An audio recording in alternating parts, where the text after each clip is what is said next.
Et donc voilà, merci de cette occasion qui m'est donnée d'évoquer cet homme. Donc je l'appellerai tout au long de cette prise de parole Jules Dumont ou Dumont. Je ne le nomme pas mon grand-père. Voilà. Alors, Jules Dumont, c'est vrai,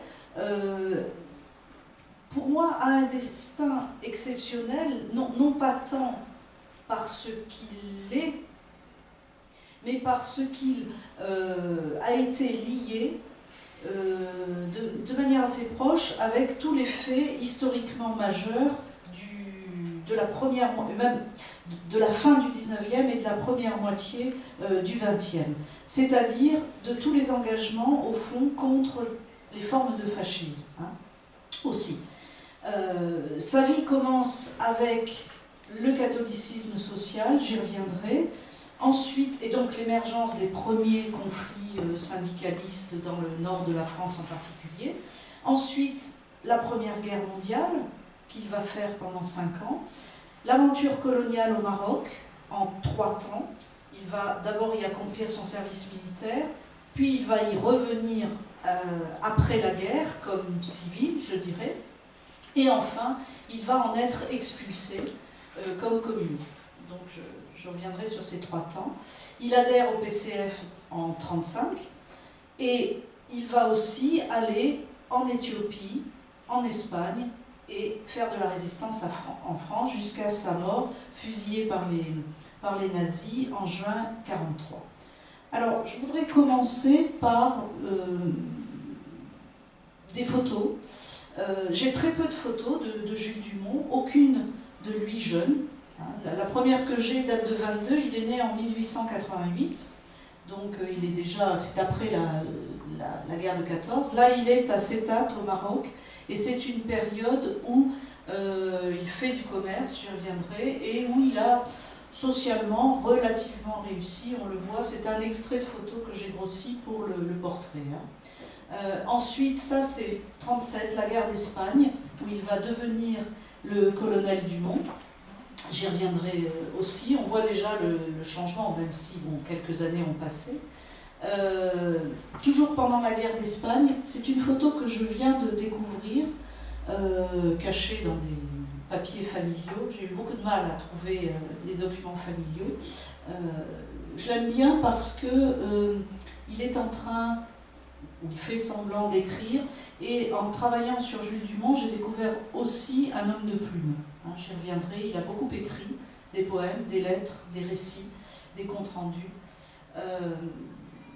Ça c'est une photo qui est plus connue, il a plus de 50 ans, c'est juste avant la guerre je pense.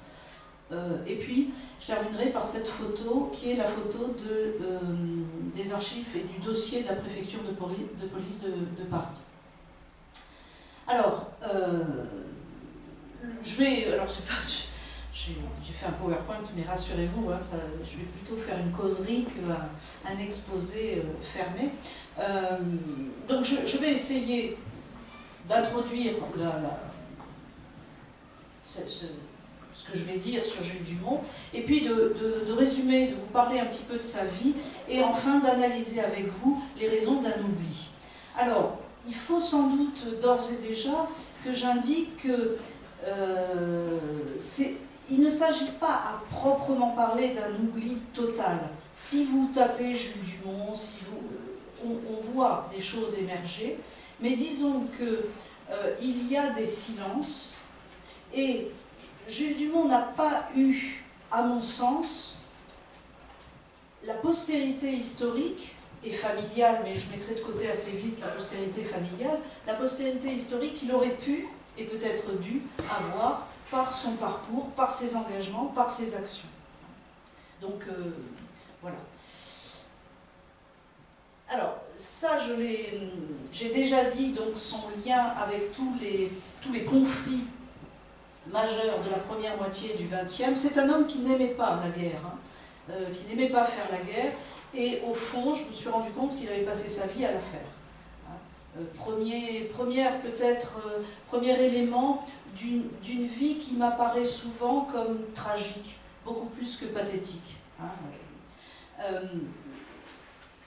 un art de perdre à la réflexion, et en ayant travaillé sur sa vie, je me demande si Jules Dumont n'a pas été au fond toute sa vie guidé par une espèce de quête d'absolu, et un absolu qu'il va placer dans différentes directions, et à chaque fois les réponses qui seront apportées seront des réponses avortées. Sa première quête d'absolu va être dans la religion.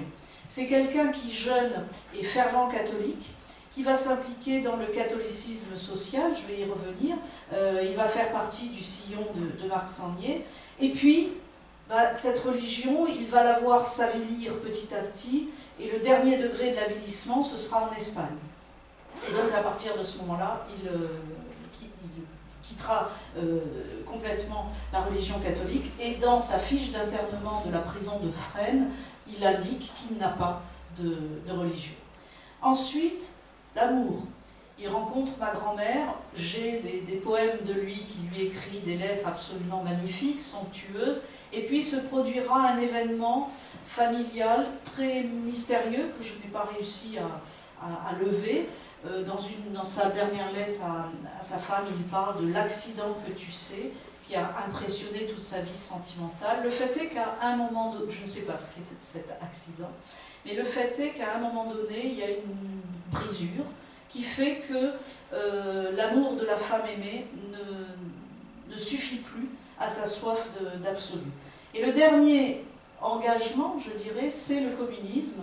Il adhérera au Parti communiste en 1935, il en sera sympathisant au Maroc avant, et donc c'est en tant que communiste qu'il finira sa vie et qu'il sera fusillé en 1943. Donc, au fond, que des combats perdus, puisque quand il est arrêté en novembre 1942 et quand il meurt en juin 1943, il ne sait pas qu'il va y avoir, enfin que la victoire sera au bout du chemin. Et donc, des combats perdus, et qui pourtant, comme pour beaucoup d'autres, ont le sens d'avoir été menés. Et il me semble, je possède de Jules Dumont, et dans le livre je commence par ça, ces deux dernières lettres. L'une à ses enfants, 2 heures avant d'être fusillé, et l'autre à sa femme, 1 heure avant d'être fusillé. Et ces lettres sont extrêmement sereines, d'une sérénité qui m'a toujours bouleversée. Et je crois que cette sérénité, c'est le fait que Dumont était persuadé qu'on peut être vaincu et avoir raison. Et qu'à terme, la victoire viendrait. Ça, j'en suis, alors je dirais, intimement persuadée. Le ton de ces lettres m'y invite. Alors, c'est vrai que le terme de « oubli » vient très vite quand je parle, ou quand on parle de Jules Dumont. Je pense que l'oubli est quelque chose de central dans son parcours. Pas seulement parce qu'on l'a oublié, alors je mets des guillemets, mais parce que lui-même était... il écrivait constamment, et j'ai fini par comprendre que cette écriture était une façon pour lui de lutter contre un oubli dont il avait peur. Alors, dont il avait peur de manière... générale, je dirais, ou bien de manière très ponctuelle, quand il est arrêté suite à un aveu obtenu sous la torture par un de ses lieutenants, quand il est arrêté à Lille en novembre 1942, il porte sur lui un carnet où malheureusement il a écrit les rendez-vous suivants, etc. Et un autre en tout cas va tomber parce que son nom est écrit sur ce carnet. Mais l'oubli, c'était une obsession dès la guerre de 14, où il a perdu son jeune frère. Il voulait absolument qu'on se souvienne de ceux qui étaient tombés au combat. Il y avait cette idée en lui. Et puis, une phrase dans sa dernière lettre à sa femme m'a toujours frappée. Je vous la lis. Il écrit « Ils », et il parle de leurs enfants, donc, « ils t'aimeront tant que tu oublieras ». Et c'est une phrase qui a souvent résonné très fortement en moi, parce que ce verbe « oublier » employé de manière intransitive me questionne. Ils t'aimeront tant que tu oublieras. Tu oublieras quoi? Tu oublieras qui? y a comme ça à la fois une force dans ce qui est dissible et ce qui l'est moins. Hein. Et la promesse de l'oubli, c'est le titre que j'ai donné à mon livre sur lui. C'était pour moi le fait qu'il était promis à l'oubli. Oui, il t'aime autant que tu oublieras. Mais aussi le fait que cet oubli allait être porteur d'une promesse. Hein. Je le prends au double sens. Et peut-être dans cette promesse dont était porteur son oubli, ou l'oubli de lui, était mon livre ou ce que j'allais écrire sur lui. Alors, les oublis successifs, parce qu'ils ont été à la fois simultanés et successifs, il y a eu l'oubli familial. J'ai été élevée sans avoir du tout été baignée dans la mémoire de cet homme, c'est-à-dire qu'on ne m'en a jamais parlé. Je n'ai pas vu de photo. Je n'ai lu ces 2 dernières lettres qu'à la mort de mon père, donc je suis la fille de son fils cadet. Donc voilà, il y avait rien. Il n'y avait rien sur lui. Pourquoi? Peut-être parce qu'il a délaissé d'une certaine manière sa famille pour combattre, par ses engagements, par ses choix. Peut-être aussi parce que dans sa dernière lettre à ses enfants, il recommande à ses enfants 2 femmes également admirables, c'est-à-dire leur mère et sa maîtresse, qui était son agent de liaison, mais dont il prend la précaution de dire qu'elle est apparue dans sa vie après le départ de leur mère.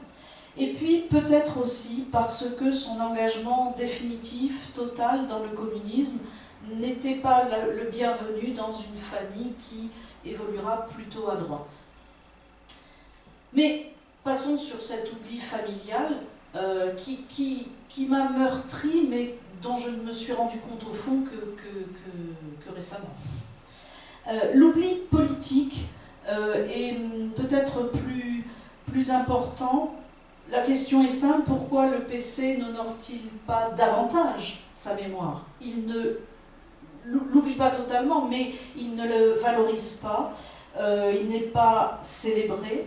Alors, ce qui est assez troublant, c'est une lettre que ma grand-mère écrit en 1948 à une communiste, alors je ne peux pas en parler parce que là je vous tiens pendant 3 heures, Bernadette Cataneo, je ne sais pas si certains d'entre vous connaissent ce nom, et voilà ce qu'elle écrit. Après tant de souffrances, retrouver une tombe, et les camarades n'ont pas l'air d'en connaître le chemin. Donc, l'épouse de Jules Dumont, dès 1948, se plaint quand même d'une sorte d'oubli. Cela n'a pas d'importance, ajoute-t-elle, nous sommes là, et si Jules pouvait voir cela, que dirait-il après tant de sacrifices? Et puis, c'est pas vraiment un oubli, mais c'est ce que j'appellerais la mémoire trouée des historiens. Ils s'en sont souvenus, mais avec pas mal de trous. Alors, je n'ai pas du tout regardé le début de l'heure. Non, je vais en arrière. Quelle fut sa vie? Je vais essayer donc de résumer ce parcours assez incroyable. Avant 14, bon, Jules Dumont naît dans le Nord, le 1er janvier 1888, à Roubaix, dans une famille ouvrière catholique. Il y aura en 12 ans 7 enfants, entre 80 et 92. Sa mère est analphabète, elle fait des ménages, elle est ménagère, et le père travaille comme ouvrier tisserand dans les usines, dans ce qui deviendra la Redoute, dans l'usine Tout le Monde. La famille est extrêmement croyante, hein, j'insiste sur ce point. Jules Dumont va obtenir le certificat d'études assez brillamment, mais comme il n'y a pas assez d'argent dans la famille, d'autant que son père a la vue qui a baissé et qu'il est renvoyé de l'usine, donc il faut que les enfants travaillent, et donc il ne poursuit pas ses études et il va devenir ouvrier cordonnier. Il continue malgré tout une formation intellectuelle, alors par le sillon de Marc Sangnier et notamment par les cercles d'études que le sillon avait entraîné. Ces cercles d'études étaient des endroits où on débattait, où on continuait la formation intellectuelle des ouvriers. Jules Dumont va assez vite être connu, prendre la parole, devenir orateur, dans ces cercles d'études.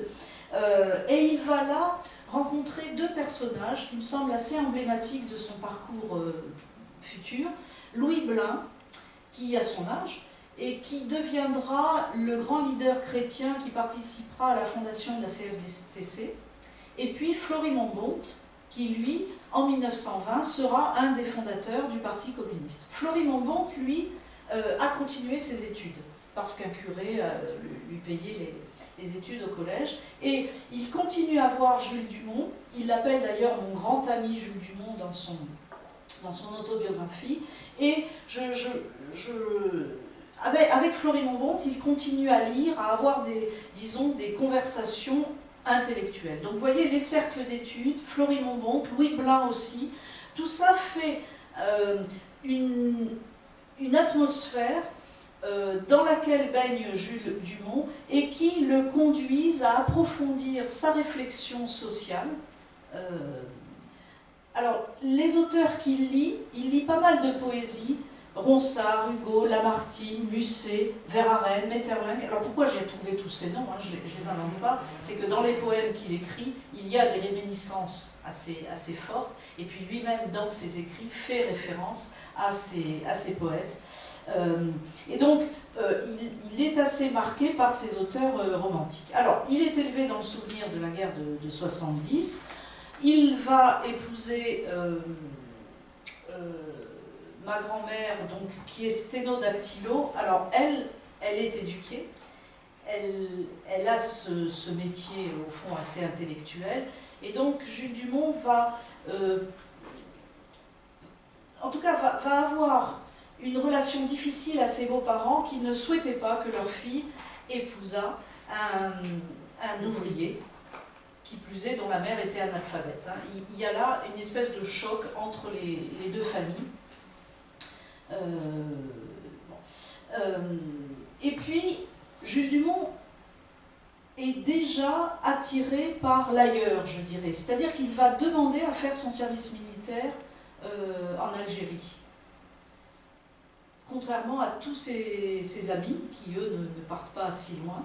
Donc il va participer à la pacification au Maroc, notamment. Il va être devant, pour l'affaire de Fès, là, le soulèvement contre le sultan, etc.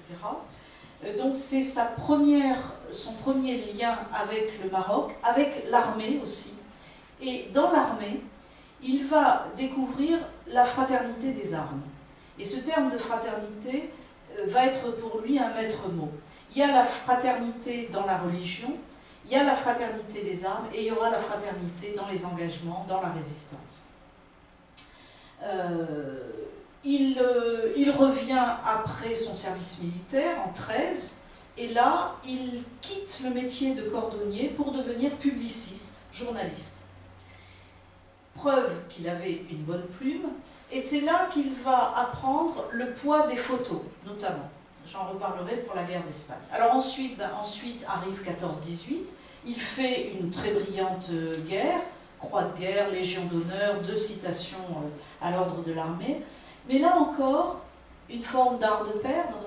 Alors il est vainqueur, bien entendu, mais il fait partie de l'armée d'Orient. Or l'armée d'Orient a toujours été moins valorisée que l'armée du front occidental. On a oublié, c'est toujours ce mot d'oublier peut-être excessif, mais on a moins parlé des soldats d'Orient, et Clémenceau les a même appelés les jardiniers de Salonique, comme s'ils avaient simplement jardiné. Donc là encore, et ça me frappe maintenant avec du recul, Jules Dumont, il me semble, est toujours pas du mauvais côté, non, il est du bon côté, mais pas du bon côté mémoriel. Voilà, c'est plus ça. Alors il en retire une exigence de fraternité très forte et un amour de la paix très fort aussi. Je vous montrerai peut-être que je peux...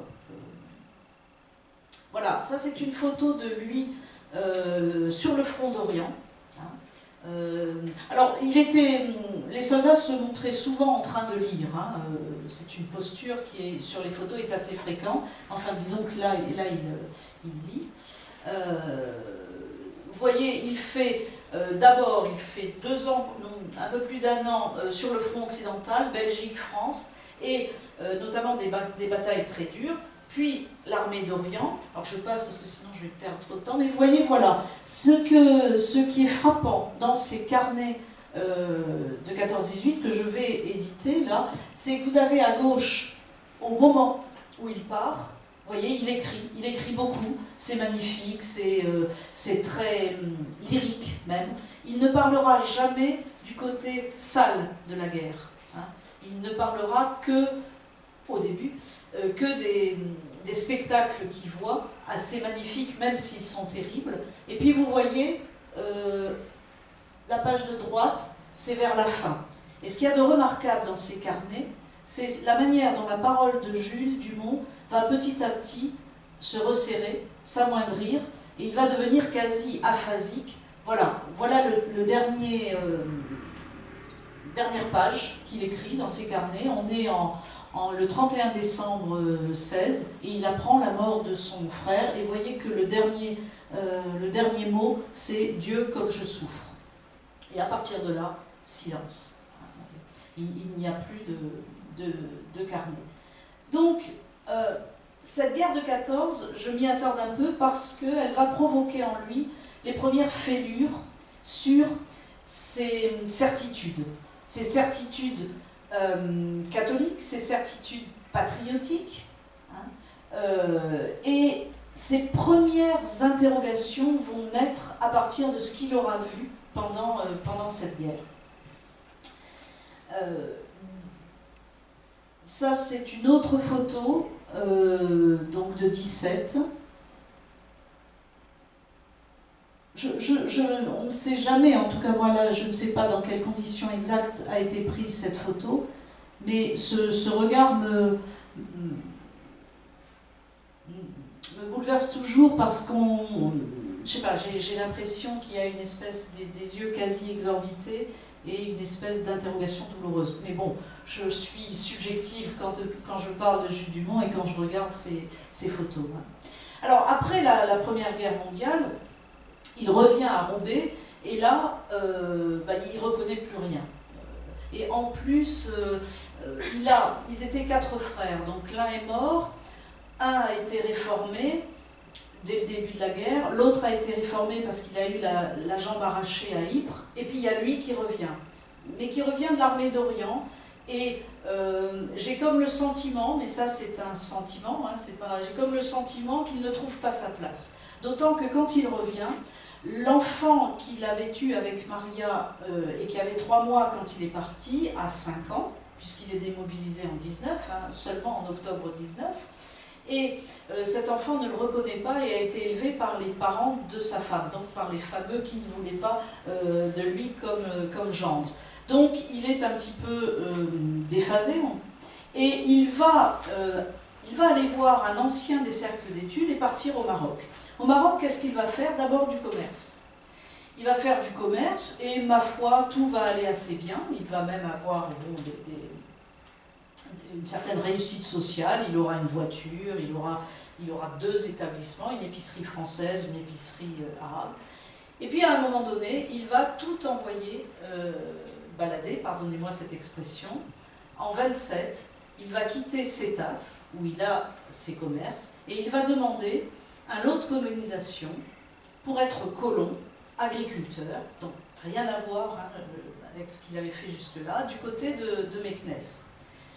Cette séparation d'avec une première vie, je dirais, est assez brutale. Est-ce qu'elle est liée à l'accident que tu sais sur un plan personnel? Peut-être, je ne sais pas. Le fait est qu'il abandonne sa belle famille, qui est venue au Maroc chez lui, qui s'est associé même avec lui. Il abandonne et il prend femme et enfant. Il a donc 3 enfants. Ma tante, la dernière de la fratrie, née en 21. Ils vont se retrouver du côté de Meknès. Et là, Jules Dumont va décider de construire lui-même sa maison. Il va faire vivre sa famille 2 ans sous la tente berbère, la Haïma, parce qu'il ne veut pas emprunter aux banques. Et il refuse l'usure des banques.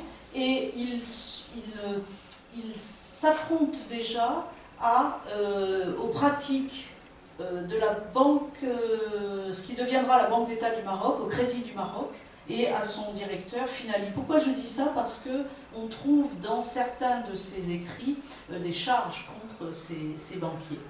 Et là, il devient colon et il va défendre les indigènes et les petits propriétaires français.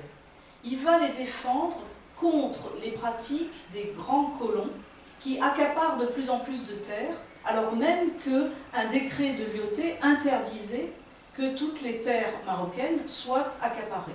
Donc il va même mettre au point des coopératives agricoles, il va se charger de rédiger les requêtes, etc. Et puis, par le chef de gare de la gare voisine de son habitation, il va commencer à lire l'Humanité et à être sympathisant communiste. Sympathisant au départ presque de sentiment, sympathisant romantique, hein, mais sympathisant réel, et la police française va lui dresser un piège dans lequel il va tomber très naïvement. Il va être arrêté, jugé, condamné à être expulsé et déchu de toutes ses médailles militaires et de tout son grade. Il avait été capitaine de réserve. Ah oui, j'ai oublié de vous dire qu'il termine la guerre de 14 avec un grade de capitaine acquis sur le champ de bataille, et quand il va pour se faire démobiliser, au départ, lui, il veut bien rester dans l'armée, mais il veut qu'on le considère comme capitaine. Et l'armée française lui dit non, vous serez seulement lieutenant, parce que le lieutenant, il avait passé le concours. Ça avait été même une sorte de revanche sociale, parce qu'alors qu'il n'avait pas l'instruction des autres, il avait réussi ce concours. Et donc là, Jules Dumont se met en colère et dit, puisque c'est comme ça, je ne reste pas dans l'armée. Donc il est dégradé de sa Légion d'honneur, de sa croix de guerre, de son grade de capitaine, et il est expulsé donc en 1935, condamné aussi à une amende pour mener anti-chérifienne, anti-française au sein du royaume chérifien, plus exactement. Donc il est dégradé, il est expulsé. Je me suis toujours demandé ce qu'il avait pu penser en quittant le Maroc. Sa femme et ses 3 enfants restent à Meknès le temps de la fin de l'année scolaire, et il se retrouve à Paris dans le 10e, d'abord logé dans un hôtel, et puis ensuite le Parti communiste auquel il adhère là officiellement, parce qu'au Maroc, le Parti communiste n'était pas légal, il n'y avait pas de Parti communiste marocain. Et d'ailleurs, c'est l'affaire Dumont, donc cette expulsion, qui va être à l'origine de la création du Parti communiste marocain. Donc il se retrouve gérant d'une épicerie à Montreuil, l'épicerie de la Paix, une épicerie coopérative, et là, il va donner des conférences, et il va surtout commencer à avoir un rôle assez important au sein du PC, et notamment, on va l'envoyer dès 1935 en Éthiopie. Il va partir avec un major anglais, il va être conseiller militaire du Négus, il va rester 3 mois, il câblera régulièrement des articles à l'Humanité. Et alors c'est toujours romanesque avec Jules Dumont, parce que quand il veut partir en Éthiopie, évidemment, la police française lui refuse de lui délivrer un passeport. Et il va évidemment avoir un faux passeport, il va partir avec ce faux passeport, et quand il va revenir, la police française va l'arrêter, et il va dire « Ah non, mais j'ai retrouvé ce... » Ça, je le sais par les archives de la police française. Hein. Il va dire « Non, mais j'ai retrouvé dans mes affaires ce passeport, et c'est comme ça que j'ai pu partir. » Et bon, les policiers ne vont rien dire, puisqu'il est revenu, mais ils ne sont pas dupes. Oui, je me suis rendu compte que quand Dumont rentre du Maroc, il est surveillé journellement pendant toute l'année 1935, donc juste avant qu'il aille en Éthiopie. Et j'ai le récit, alors c'est très précieux, parce que je sais jour par jour tout ce qu'il fait. Et pendant 1 an, on dit ce qu'il fait. Et puis à la fin, le policier dit que quand même, peut-être qu'une surveillance journalière n'est pas nécessaire et qu'on pourrait passer à mensuel. Et c'est à ce moment-là qu'il part en Éthiopie, qu'il revient. Et là, 18 juillet 1936, enfin là un peu plus tard, la guerre d'Espagne se déclare et Dumont va être un des premiers à rejoindre l'Espagne. Et c'est là véritablement, pendant la guerre d'Espagne, qu'il va...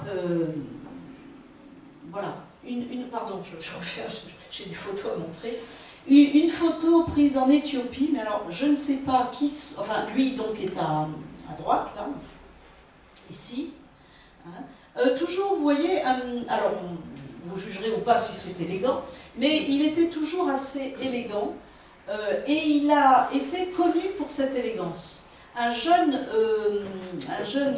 volontaire britannique, Knox, Bernard Knox, dans son autobiographie, parle du colonel Dumont et parle de smart. Il emploie à son propos cet adjectif de smart. Donc, et puis là, ce sont des Éthiopiens, mais je ne sais pas qui c'est. J'ai demandé à un historien spécialiste de l'Éthiopie de me renseigner, mais je n'ai pas eu de réponse. Alors voilà, on arrive en Espagne, deux autres photos. Donc en Espagne, oui, là, Jules Dumont va acquérir véritablement une stature nouvelle. Il va avoir le grade de colonel, c'est pour ça que quand on parle de lui, on parle du colonel Dumont. C'est en Espagne qu'il acquiert lieutenant-colonel d'abord, et puis on dira colonel. Et il va d'abord former il va être affecté à un centre d'instruction, à Albacete, et puis très vite, il va commander la centurie commune de Paris. Il va, et là c'est vraiment quelque chose qui, pour le coup, dans les mémoires, Monsieur de Louvain, là c'est pour le coup quelque chose qui, dans les mémoires, reste. Alors là, Jules Dumont n'est pas oublié par les volontaires français et par les républicains espagnols, loin de là. Et il va participer à la bataille de Madrid, il sera à la cité universitaire, et c'est quelque chose qui marque les esprits. Et d'ailleurs, alors, quand il rentre, hein, je vais vous dire dans quelles conditions, mais quand il rentrera d'Espagne, il écrit un livre, puisqu'il n'arrête pas d'écrire, et il parle de Madrid, et voilà comment il termine. Le 7 novembre, alors vous savez, le 7 novembre, Franco avait annoncé que le 7 novembre 1936, il entrerait dans Madrid. Et du coup, dans ce livre, écrit en 1938, et publié en 1938, Jules Dumont écrit « Le 7 novembre, ce fut un peuple galvanisé par l'arrivée des volontaires de la liberté qui se rua aux tranchées, aux barricades. Ainsi, le Madrid du 7 novembre s'apparente directement à Valmy. » Une espèce d'envolée lyrique, mais qui, moi j'en ai la chair de poule, mais bon. Donc voilà, et il commande la centurie commune de Paris, et ensuite il commandera la 14e brigade internationale. Et cet ouvrage qu'il écrit en 1938, il l'écrit en réponse à un ouvrage qu'un général Duval avait écrit pour dire que Franco était un homme extraordinaire et que les républicains espagnols étaient tous des vendus, des voleurs, etc. Et voilà comment il termine. Et je trouve qu'on retrouve le sens de l'engagement dans la résistance et les valeurs de la résistance. L'épopée espagnole est un exemple pour le monde entier. Elle prouve que l'on peut résister victorieusement au fascisme déshonorant si, à la vaillance, à l'héroïsme, ces vertus naturelles du peuple, on ajoute l'union, l'union qui rend le peuple invincible, l'union qui permet la victoire. Là, on voit tout l'élan, disons, qu'il a mis. Alors, l'Espagne, je ne veux pas trop m'y attarder, mais c'est vrai que moi, ce qui m'a profondément touchée, c'est que quand j'ai rencontré au hasard des présentations de mon livre des descendants ou de républicains espagnols ou de volontaires français ou autres, j'ai toujours senti un respect immense pour Jules Dumont, une affection immense, et c'est vrai que je le rappelais récemment, un vieil Espagnol qui m'a prise dans ses bras en pleurant, en fait, parce que j'étais la petite fille de Jules Dumont. Et moi, je lui disais, j'y suis pour rien, en fait, mais il me semble qu'on ne peut pas verser ces larmes-là si Jules Dumont n'avait pas été quelqu'un de bien, tout simplement. Alors, il portait, certains s'en sont moqués, il portait donc ce béret en arrière, ça c'est plus, mais il portait aussi les bandes moltières de la guerre de 14. C'est lui qui a écrit le texte du chant des volontaires français, qu'il chantait sur l'air de Sambre-et-Meuse. Alors, ce n'est pas le meilleur de ses poèmes, mais disons que c'est lui qui l'a écrit. En revanche, les images ne sont pas de lui, là, les dessins. Alors, l'Espagne, que va-t-il se passer? Des combats, d'après ce que je crois, d'après ce que je sais, d'après ce que j'ai pu recueillir comme information, Jules Dumont était quelqu'un de très proche de ses hommes, mais il avait par moments des relations difficiles avec sa hiérarchie. Et notamment, il va avoir des relations plus que difficiles avec le général Walter. En fait, ils vont se fâcher au moment de l'offensive de Ségovie, et du coup, la 14e brigade va échapper au contrôle de la division commandée par Walter. Dumont va commander la 14e brigade, qui s'appelle la Marseillaise, de février 37 à février ou mars 38. En mars 38, on va le faire rentrer en France pour fatigue nerveuse. Fatigue nerveuse, c'était le terme utilisé quand il y avait des accords politiques. Donc en fait, Jules Dumont, en mars 38, rentre en France parce qu'il est en désaccord avec la hiérarchie sur la manière de conduire la 14e. C'est pas très clair. À ce moment-là, on envisage de créer 2 14e brigades. Et c'est autour de cette création d'une 2e 14e brigade que se noue cette mésentente. Donc il rentre en France, et il n'a de cesse, rentré en France, que de donner conférence sur conférence pour témoigner sur l'Espagne, pour chercher de l'argent pour l'Espagne. Il va même aller donc en Algérie, et là j'ai trouvé donc l'Alger républicain, qui est un journal qui est fondé début octobre 38, le 9 octobre 38 je crois, publie un récit, vous voyez, du colonel Dumont sur, voilà une partie seulement de la besogne qu'on fait en Espagne, des avions italiens, donc avec les enfants tués, etc. Je me plais à penser qu'à ce moment-là, Camus, qui arrive à Alger républicain, rencontre Jules Dumont. Je me plais à penser tout simplement parce que j'aime bien Camus. Et donc l'idée que ces deux personnages se sont parlé me plaît. Donc c'est quelqu'un, il va aussi être, il va défendre les séquestrés de Collioure, il va être d'une mission qui va aller, après la fin de la guerre d'Espagne, qui va aller en Algérie, justement ça commence, pour voir comment les républicains espagnols sont traités dans les camps algériens. Hein, il y a 4 camps, il va y aller avec Julien Binda, celui qui a écrit La trahison des clercs, etc. Il va de retour en France, et là on va aborder la période de la résistance à proprement parler. De retour en France, il va n'avoir de cesse de s'impliquer dans le Secours Rouge international, ça c'était déjà en Espagne, il lui reversait sa solde. Alors évidemment, familialement, du coup, ma grand-mère n'avait aucun argent, donc elle a dû faire des ménages, donc je suppose qu'un certain ressentiment à ce moment-là a pu naître chez l'épouse de Jules Dumont et peut-être chez ses enfants, je ne sais pas. Il va aussi, après la fin de la guerre d'Espagne, n'avoir de cesse d'aller voir les républicains espagnols, les anciens volontaires.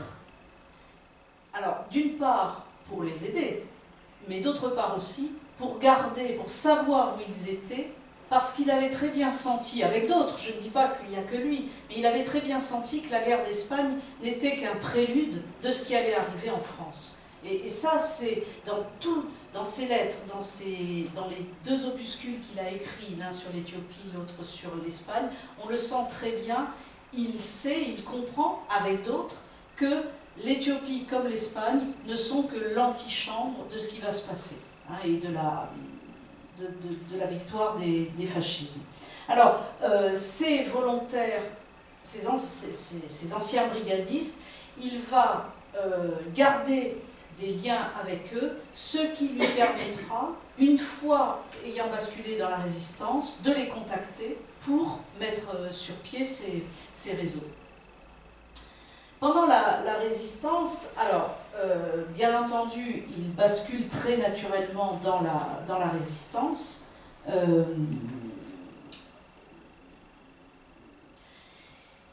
Il est à l'origine de la création de l'organisation spéciale, en octobre 1941. Il est conseiller militaire du premier comité national militaire des FTP. Alors Jules Dumont aura toujours un rôle plutôt militaire que politique. C'était le cas déjà en Espagne, il n'était pas commissaire politique, il dirigeait militairement une brigade. C'est lui, et ça les historiens pour le coup sont tous d'accord, c'est lui qui va être à l'origine de ce qu'on a appelé la théorie des brûlots, terroriser l'ennemi, et donc frapper au même moment en plusieurs points du territoire. Ce qui fait que c'est lui qui notamment, au fond, va être l'instigateur de l'attaque de Nantes, qui donnera les fusillés de Châteaubriand, si je me trompe pas. Donc voilà. Pourquoi est-ce que je peux mettre qu'il revendique 62 attentats? C'est que quand il va être arrêté, il va revendiquer ces 62 attentats. Jules Dumont, quand il est arrêté et interrogé, va n'avoir de cesse de revendiquer comme émanant de lui seul tous les attentats, et à chaque fois, ça c'est dans les archives de la préfecture de police de Paris, dans les comptes rendus des interrogatoires, à chaque fois qu'on lui présente une photo de quelqu'un, il répond « je n'en connais aucun ». Donc, et ça a été pour moi une satisfaction, c'est vrai, c'est que d'après les archives de la police française, Jules Dumont n'a jamais donné qui que ce soit. Il n'a jamais trahi. Donc c'est vrai que quand je suis allée à la préfecture, je ne savais pas que j'allais trouver ça. J'étais inquiète. On ne sait jamais ce qu'on va trouver. Mais apparemment, il n'a jamais parlé. Et quand il parlait de quelqu'un, c'est qu'il savait que ce quelqu'un avait été arrêté et était mort. Alors ça, plusieurs résistants l'ont fait, bien évidemment. Donc voilà. Il va, dans cette période, créer un laboratoire clandestin au 4 ou au 5 de la rue de Bidoux, avec France Bloch-Serrazin. Donc c'est un laboratoire clandestin. France Bloch-Serrazin est une jeune chimiste qui va préparer les explosifs. Jules Dumont, dans cette planque, va entreposer des armes, beaucoup diront, etc. Et puis, et c'est là qu'on va faire le lien avec l'attentat de Nantes, c'est que Brechlein, après avoir tiré sur l'officier allemand à Nantes, va se réfugier à Paris dans le labo clandestin. Jules Dumont sera contre le fait de le planquer, mais il est bien obligé d'accepter. Et ce qui va se passer, c'est que Brechlein va être reconnu parce que, alors je vous passe, mais il va aller prendre ses repas dans le restaurant de la Mère Mie au lieu de rester chez lui, et donc il va être reconnu, une surveillance policière va être mise en place et le labo va tomber. Alors cette chute du labo va être pour Jules Dumont une sorte de tâche sur son parcours, parce que on va imputer ou certains vont imputer cette chute à Jules Dumont. Certains, c'est-à-dire que Brechlein va survivre à la guerre et va écrire ses mémoires. Et évidemment, quand il va écrire ses mémoires, il ne va pas dire c'est de ma faute. Et il va plutôt charger Jules Dumont, disant que Jules Dumont, avec imprudence, lui avait demandé de l'aider à déménager. et donc l'avait fait sortir du labo. Bon. Le fait est que la chute de ce labo n'aboutit à aucune arrestation pour la police française. Mais en revanche, le commissaire David, ça va lui permettre de créer sa deuxième brigade spéciale. Et du coup, Dumont va être mis au vert, comme c'était la règle, dès qu'un labo chutait. Il va être mis au vert par le PC. Il va rester plus de 5 mois dans l'inaction. Il va envoyer lettre sur lettre pour demander à être réemployé. J'en possède une de ces lettres. Comment est-elle dans les archives familiales? Je ne sais pas. Est-ce qu'il s'agissait d'un brouillon? Je ne pense pas, d'après l'écriture. Est-ce que cette lettre a été restituée à la famille après la libération? Je ne sais pas. Mais le fait est que dans cette lettre, Jules Dumont demande à être réemployé sur le terrain, partout, et voilà. Tout en renouvelant sa foi intacte dans le parti. Au printemps 42, le PC va se décider à lui confier le commandement militaire de l'interrégion 25 dans le Nord. Et alors, dans le Nord, c'est sa région natale, peut-être est-ce pour cela. Il y va, j'ai lu des rapports, il est insaisissable et en même temps il est partout. Mais la durée de vie d'un résistant clandestin est à peu près de 4 mois. Et effectivement, il arrive au printemps 42 et il va être arrêté le 4 novembre 42. Il va être arrêté sur le pont de... Alors je ne sais pas si on dit Vasquehal ou Wasquehal, j'ai perdu mes origines nordistes. Il va être arrêté donc parce qu'un de ses lieutenants a été torturé et a donné le lieu de rendez-vous. Donc il va être arrêté conjointement par la police allemande et la police française, ce qui est assez rare. Et ce que j'ai pu consulter, c'est tout le PV de l'interrogatoire par la police française. Par la police allemande, non, ça je ne l'ai pas eu. Donc il est emprisonné, interrogé, torturé, du 4 novembre au 15 juin. Le 15 juin, c'est le jour où il est fusillé. Je ne pense pas qu'il soit torturé ce jour-là. Mais disons que ce qui est sûr, et pourquoi j'en suis sûre, parce que Henri Calais a retrouvé, vous savez, à la Libération, il fait les poubelles devant la prison de Fresnes et il trouve quelques fiches de détenus, dont celle de Jules Dumont. Et donc j'ai comme ça, notamment, voilà, cette... alors je ne sais pas si ça se voit très bien. Alors le fait, vous voyez, il est né le 1er juillet 88 à Roubaix, confession néant, entrée à Fresnes le 5 décembre, 11h50, et puis surtout ça, terroriste. Dumont est un Terroristenführer, un chef terroriste. Alors après, j'ai oublié un peu, je ne suis pas germaniste, mais dans la suite, il est écrit que ni suicide, ni évasion à maintenir entravés. Et alors effectivement, il ne se suicidera pas, il ne s'évadera pas, il restera entravé. Et quand on prononce, il est jugé le 7 juin 43, condamné à mort.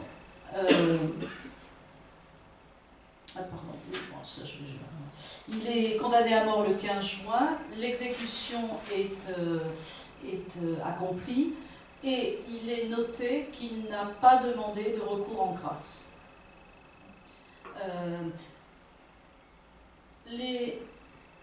Là, ce que je vous ai mis à l'écran, c'est le début de la lettre à ses enfants. Mes chers enfants, on vient de m'avertir que la dernière cérémonie aura lieu dans 2 heures. J'aurais tant voulu vous dire ce qui me gonfle le cœur, toute l'affection inexprimée. Ce qui est assez remarquable dans les 2 dernières lettres de Jules Dumont, par lesquelles j'ouvre le livre, c'est qu'il n'y a... Alors, il y a la sérénité dont je vous parlais, il n'y a aucun ressentiment, il n'y a aucune amertume, aucune vengeance non plus. Moi, j'ai vraiment... Il a 55 ans. J'ai vraiment le sentiment qu'il met en ordre sa vie avant de partir. L'écriture, vous le voyez, est assez ferme. Il n'y a pas de... Voilà. À sa femme, Alors vous voyez, c'est 15 heures. La précédente était 14 heures. Chère Maria, dans 1 heure je serai fusillée. Je pense à toi avec sérénité. Sans doute je n'ai pas été celui que j'aurais pu et voulu être. Et là va commencer la partie un peu plus personnelle de cette lettre. Une lettre dans laquelle il dit quand même sa fierté de tomber pour la France, ça bien entendu. Mais par exemple, le mot de allemand, le mot de nazi n'apparaît absolument pas. Hein. Là, ce sont les papiers, vous voyez, hop, le jugement a été exécuté le 15 juin 1943, le condamné a été fusillé à Suresnes, le médecin militaire allemand a constaté le décès à 16h20. L'exécution était prévue pour 16h. Je me suis toujours interrogée sur ces 20 minutes.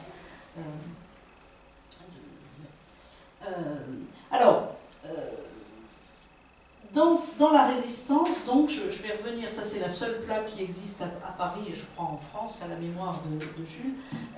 Dans la résistance, Jules Dumont, il est notamment dans le Nord.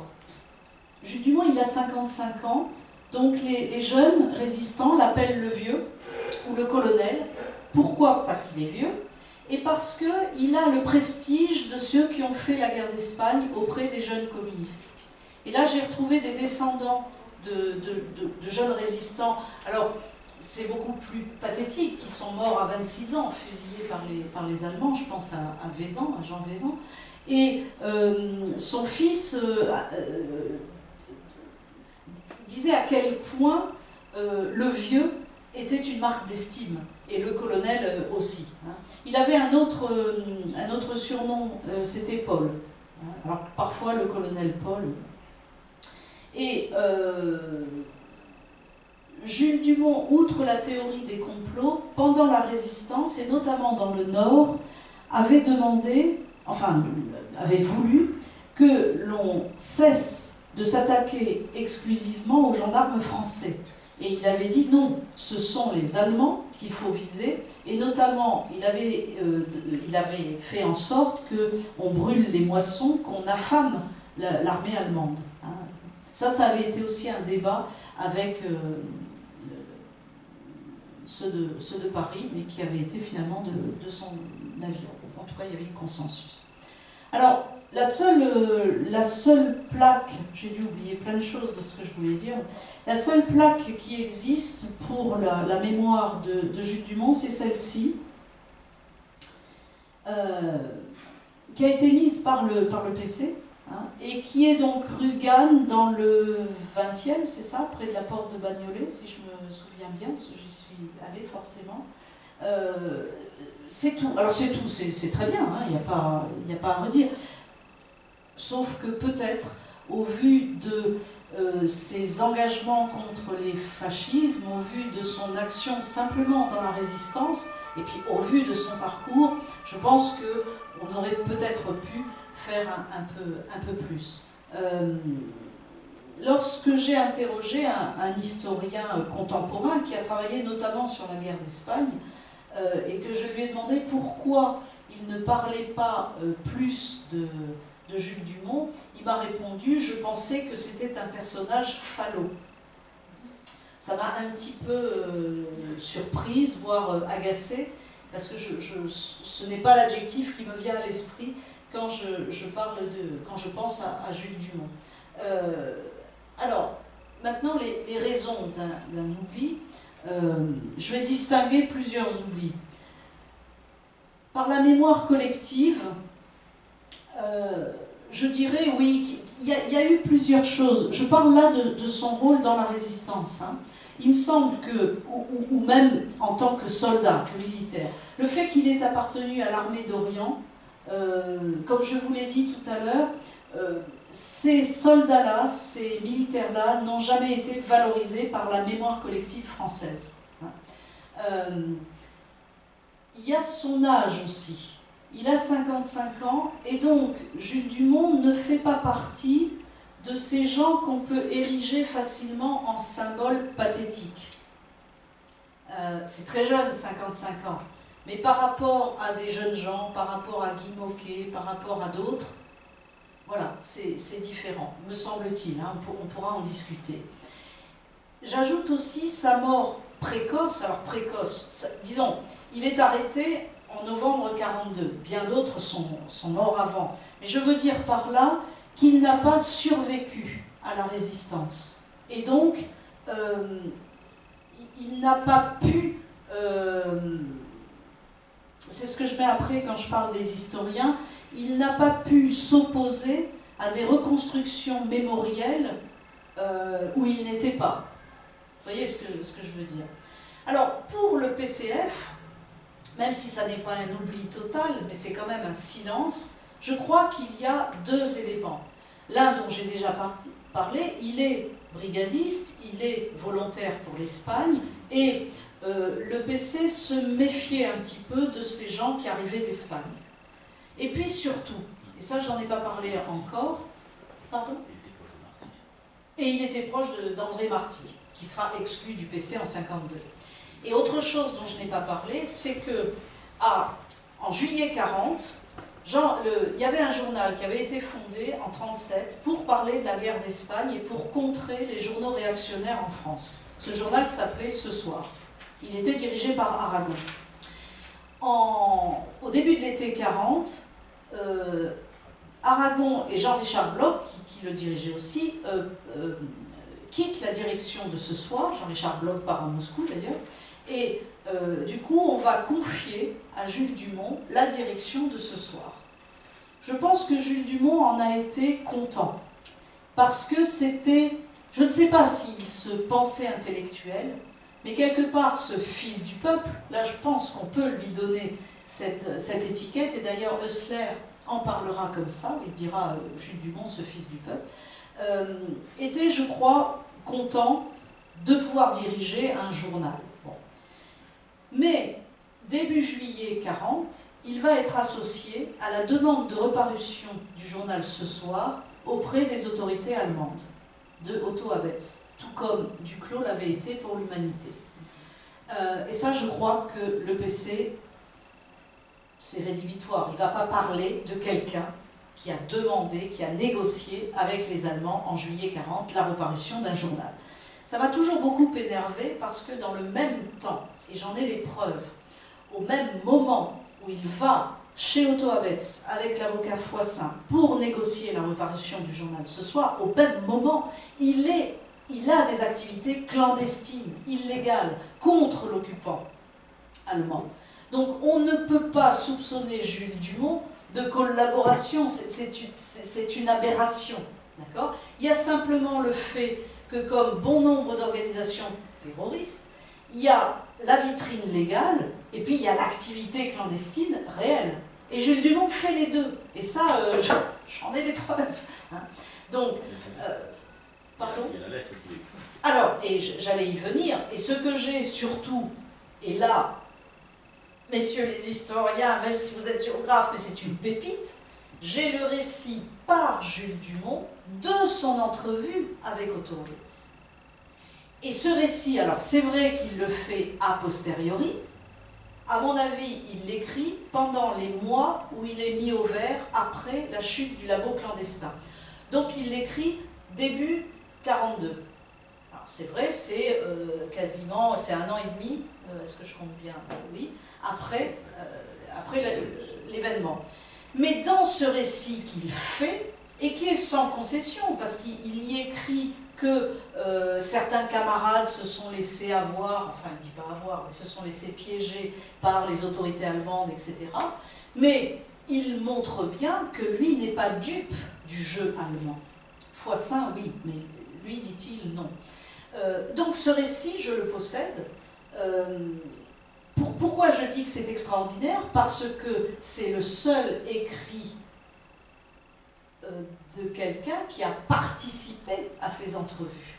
Les historiens ont beaucoup travaillé sur cette négociation secrète, comme dit Pentier, c'est Pentier je crois, hein, c'est ça, je ne sais plus si c'est Pentier, bon peu importe, mais ce témoignage-là d'un acteur direct de l'entrevue, il est unique. Hein. Bon, je l'ai proposé à Péchanski, à Pentier, en leur disant, bien entendu, je ne suis pas naïve, il l'écrit après, a posteriori, etc. Mais enfin, il me semble que, au minimum, un mémoire de Master 2 ou quelque chose là-dessus serait intéressant. Des étudiants pourraient se pencher là-dessus. Il n'y a pas eu de suite. Donc voilà, vous voyez, le PCF, je pense, oublie, et je mets des guillemets, oublie Jules Dumont, probablement pour ces deux raisons. Les historiens, je ne suis pas historienne, je suis plutôt littéraire, je pense, il y a plusieurs choses. Il y a, et là ce n'est pas de leur part, mais il y a eu des reconstructions mémorielles que j'appellerais partielles, pour ne pas être plus dur. Hein. Je vous parlais de l'autobiographie de Brundtland. J'ai quand même lu, sous la plume d'historiens reconnus, la reprise du terme de négligence pour Jules Dumont sur la seule foi du récit de Brundtland. Bon, moi, dis-moi qui tu es, je te dirai ce que tu écris. Enfin, ça me paraît... je ne dis pas que c'est faux, mais je dis que c'est à prendre quand même avec peut-être quelques pincettes. Et alors, je parle parfois de paresse ou de trou. Pourquoi? Parce que travaillant sur des ouvrages d'historiens, je me suis rendu compte qu'ils reprenaient d'ouvrage en ouvrage des erreurs manifestes, sans vérifier. Alors, par exemple, disant que Jules Dumont avait été commandant du district de Dunkerque. Totalement faux. Il y a eu un Dumont qui a commandé le district de Dunkerque. C'est pas Jules Dumont, du tout. Disant que ma grand-mère était marocaine. Ça ne m'aurait pas gêné, mais de fait, elle ne l'était pas. Disant plein de petits détails, et puis effectivement aussi de plus gros détails. Ce qui est assez intéressant, c'est que même sur la guerre d'Espagne, le rôle de Jules Dumont est, je dirais, minoré.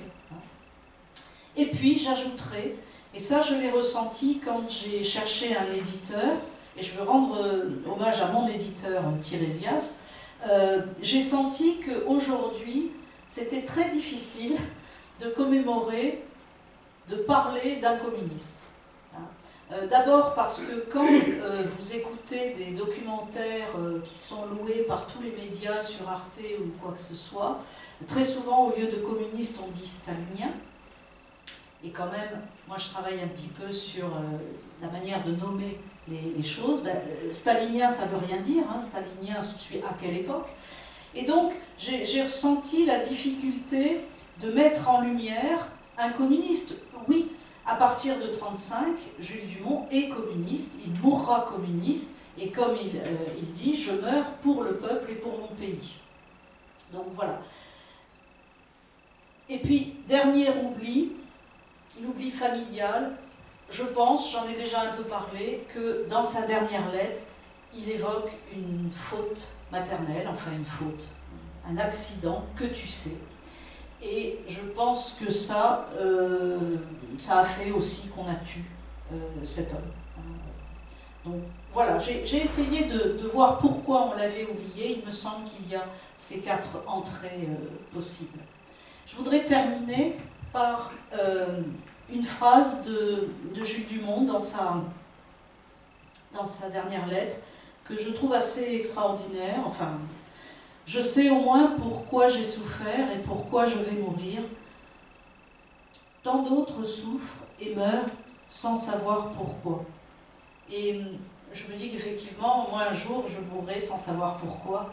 Et que lui, au fond, et c'est en cela que sa vie est non pas exceptionnelle du tout, mais est belle, tout simplement, c'est que, voilà, oui, pourquoi j'ai souffert et pourquoi je vais mourir. Je vous remercie.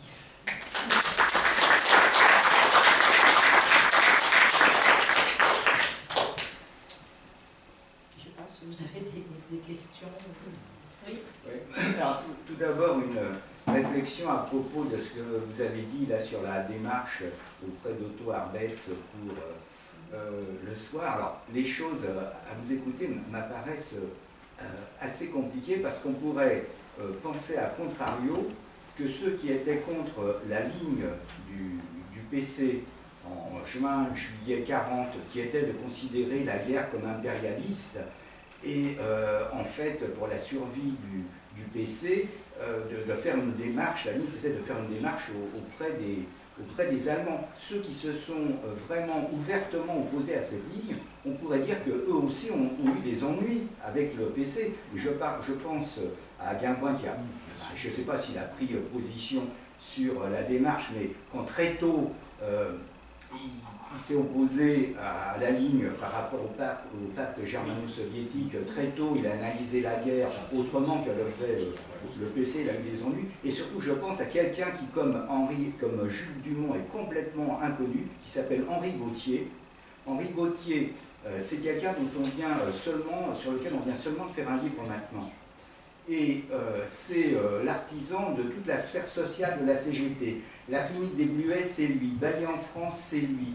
La mutuelle des métallos, toute la sphère, tout le syndicalisme à base multiple de